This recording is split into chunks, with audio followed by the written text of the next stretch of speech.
You got the redhead look going a little bit Yeah, here. Yeah. redhead. In the glittering chaos of Hollywood, where the loudest voices often win the stage, one woman built her empire in silence, Amy Adams. The soft smile, the gentle presence, the eyes that seem to hold entire worlds of emotion. For over 2 decades, she's been the actress who never shouts, never demands the spotlight. Yet somehow, every time she appears, the world stops to listen. She's been a Disney princess, a fighter's wife, a con artist, a linguist who talks to aliens. And still, the one thing she can't seem to conquer is the Oscar that always slips away. Behind that calm grace lies a fire, a hidden resilience forged from years of rejection, doubt, and quiet perseverance. Amy's journey isn't about fame. It's about the courage to stay kind in a world that rewards cruelty. This is the story of a woman who turned vulnerability into power. A woman who taught Hollywood that strength doesn't always roar. Sometimes it whispers. This is the untold story of Amy Adams. Before the lights, before the cameras, there was a little girl who sang to herself in the back of an old station wagon. Amy Lou Adams was born in Vicenza, Italy in 1974, the daughter of American parents stationed overseas. Her father, a U.S. serviceman and part-time musician, filled their small home with laughter and country songs. Her mother, a former bodybuilder and dreamer at heart, believed deeply in self-discipline and faith. When Amy was 8, the family settled in Castle Rock, Colorado, a quiet town surrounded by mountains, where money was tight, but imagination was endless. They were 7 children under one roof. The Adams household was noisy, loving, and a little chaotic. But it was there Amy learned her most important lesson: to listen before speaking. Her family later left the Mormon church, and for the first time, Amy began to question everything: identity, purpose, belonging. While other kids chased attention, she observed, while others dreamed loudly, she dreamed quietly. She joined choir, community theater, and dance classes, often staying late after rehearsals just to sweep the floor. Her teachers saw a spark, not in her confidence, but in her focus. She didn't crave applause. She wanted to understand the stories she told. At home, Amy's father played the guitar every night. She'd sit nearby, humming along, her voice soft but certain. He once told her, "You don't need to be the loudest to be heard." That sentence stayed with her, a prophecy in disguise. Years later, when the world would finally see her on the big screen, that same quiet power would define her. But first, the shy girl from Colorado would have to survive Hollywood, a place that eats the gentle alive. Amy's story didn't begin on a Hollywood set. It began under the dim lights of a dinner theater in Boulder, Colorado. After high school, she gave up the idea of college. Her family couldn't afford it, and Amy wasn't sure she fit anywhere. She loved performing, not for fame, but for the way it made people feel. So she danced, sang, and waited tables, juggling 2 realities: the dream on stage and the bills waiting backstage. She moved from one theater company to another, performing in musicals that paid just enough to survive. The audiences were small, but the lessons were enormous. "I learned timing, humility, and how to fake confidence," she would later say with a laugh. Her first real break came when a casting director spotted her in a community production and encouraged her to move to Los Angeles. But Hollywood was nothing like the stage. In her first years there, Amy faced 1,000 closed doors. She was told she was too nice, too wholesome, or too soft for real roles. She played waitresses, girlfriends, the smiling background character, and watched as others rose past her. Then, fate intervened. In 2002, Steven Spielberg cast her in Catch Me If You Can alongside Leonardo DiCaprio.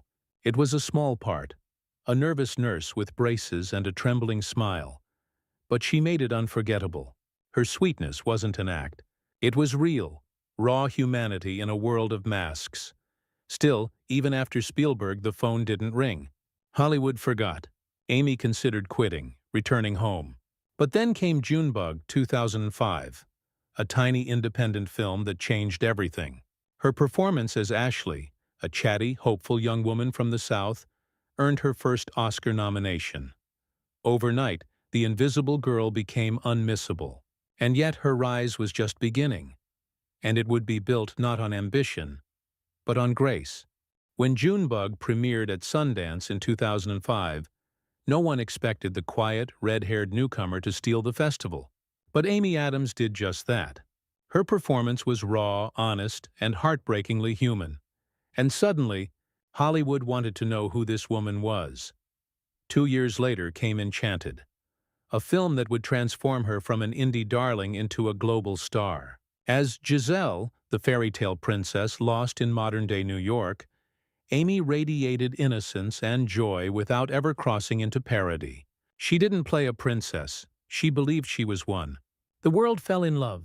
The film earned hundreds of millions, and Amy's smile became synonymous with hope. But she refused to be typecast. In Doubt, 2008, she stood toe-to-toe with Meryl Streep, fragile yet fierce, and earned her second Oscar nomination. Then came The Fighter, The Master, American Hustle, Arrival, and Vice. Each role peeled back another layer of who she was as an artist. Complex, precise, and fearless in her subtlety. Critics began calling her the emotional compass of every film she touches. Directors described her as a dream, a performer who listens more than she speaks, and who feels every note of silence like a melody. Through these years, Amy built a rare kind of fame, one grounded in artistry, not celebrity. She wasn't tabloid material. She was a mystery. A woman who could disappear completely into her characters, leaving the audience to wonder, who is Amy Adams, really? By the 2010s, she had become one of the most nominated actresses of her generation, collecting Golden Globes, BAFTAs, and universal respect. Yet one golden statue remained just out of reach, the Oscar. Still, when the lights hit her face on screen, there was no doubt. Amy Adams had become something greater than a star. She was the soul of modern cinema. For most of her career, Amy Adams seemed untouchable, beloved by critics, adored by fans, respected by peers. But even the kindest souls face storms. Amy's downfall wasn't a tabloid headline. It was quieter, the kind that happens when the world stops listening to goodness.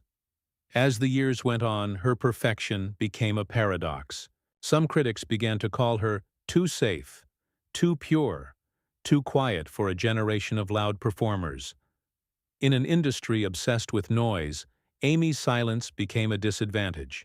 Projects like Big Eyes and Hillbilly Elegy faced harsh reviews. For the first time in years, her name, once synonymous with excellence, was linked to disappointment. The media turned cruel, labeling her as Oscar's eternal runner-up. Each award season brought the same story. Amy nominated again, smiling graciously as someone else's name was called. Behind that smile was exhaustion, not from losing but from being defined by the loss. Then came the interviews she refused to fake. She spoke softly about burnout, about questioning her place in Hollywood. "Sometimes I wonder if I've said what I needed to say," she admitted. It wasn't bitterness, it was fatigue. But even in those moments, there were no meltdowns, no scandals, no chaos. Amy's so-called fall was one of dignity. A woman retreating to protect her peace. She turned down projects, stayed home with her daughter, and disappeared from the red carpets that once adored her. And yet, this silence wasn't the end. It was the inhale before the next great performance, the moment of stillness before a voice rises again. Because if history had taught us anything about Amy Adams, it's that her quiet doesn't mean surrender.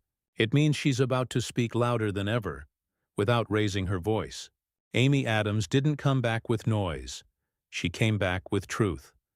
After the critical bruises of Hillbilly Elegy, she quietly retreated into the shadows, not to hide, but to rebuild. Her return wasn't through a blockbuster or a red carpet. It was through HBO's Sharp Objects, 2018, a haunting psychological drama where she played Camille Preaker, a journalist scarred inside and out. It was raw, painful, and shockingly personal. For the first time, audiences saw not the sweet Amy, but a woman unraveling, fragile, self-destructive, and human. Critics called it the performance of her career. It wasn't glamorous. It was brave. In interviews, Amy said she poured her real fears into that role. The pressure to be perfect, the guilt of motherhood, the endless demand to perform both on-screen and off. Sharp objects became her therapy, her rebirth.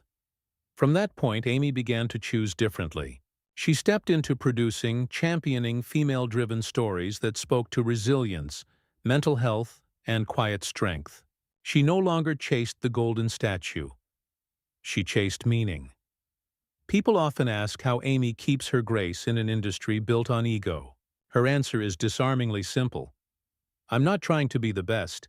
I'm trying to be present. And that presence, steady, honest, fearless, has become her greatest power. Amy's redemption wasn't about erasing failure. It was about embracing it. She learned that reinvention isn't changing who you are. It's remembering who you've always been.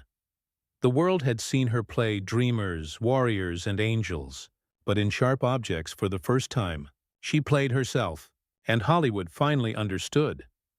Amy Adams didn't need saving. She was the redemption story all along. In a town built on noise, Amy Adams became a legend through silence. She never needed scandals, feuds, or reinventions of persona. Her work was the story.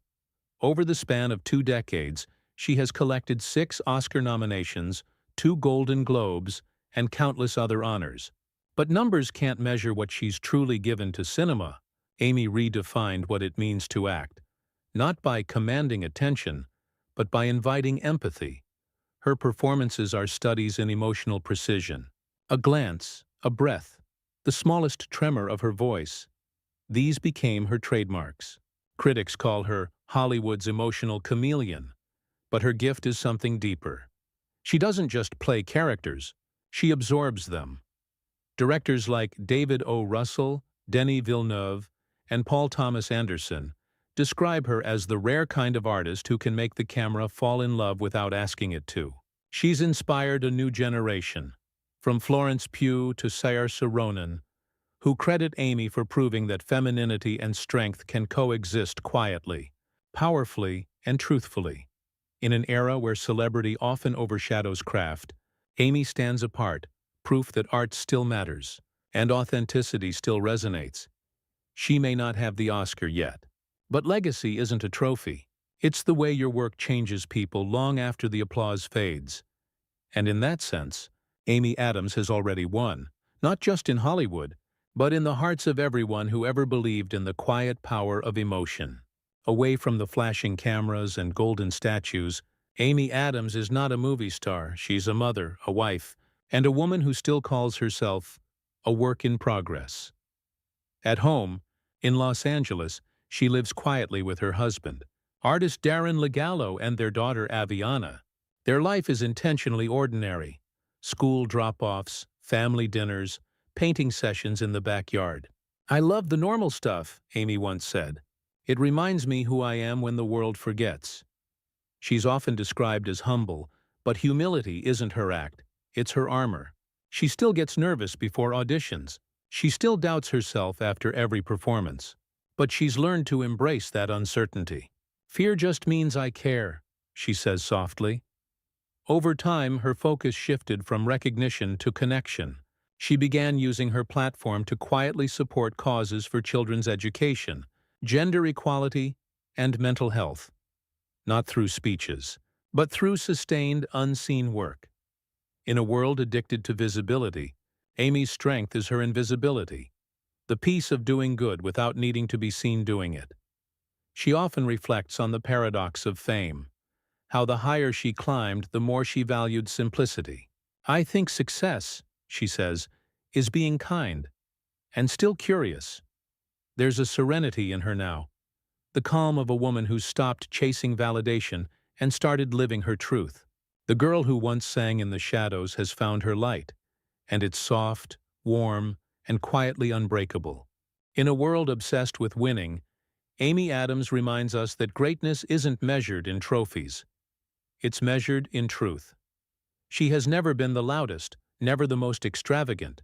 Yet, through every role, every quiet moment, She's changed the way we see vulnerability, not as weakness, but as courage. Hollywood often celebrates the meteors, the ones who burn fast and bright. But Amy is a constellation, steady, enduring, always there when the night feels too dark. Her story isn't about chasing glory. It's about choosing grace. It's about holding on to kindness when the world rewards cruelty, and believing that gentleness can still move mountains. Amy once said, "I don't need to be unforgettable. I just want to be honest." And in that honesty, she became eternal. She may never win the Oscar, but she's already won something far greater: the quiet respect of an industry and the love of those who truly see. Because some stars don't need to explode to shine. Some just glow endlessly, beautifully, like Amy Adams. This is her legacy.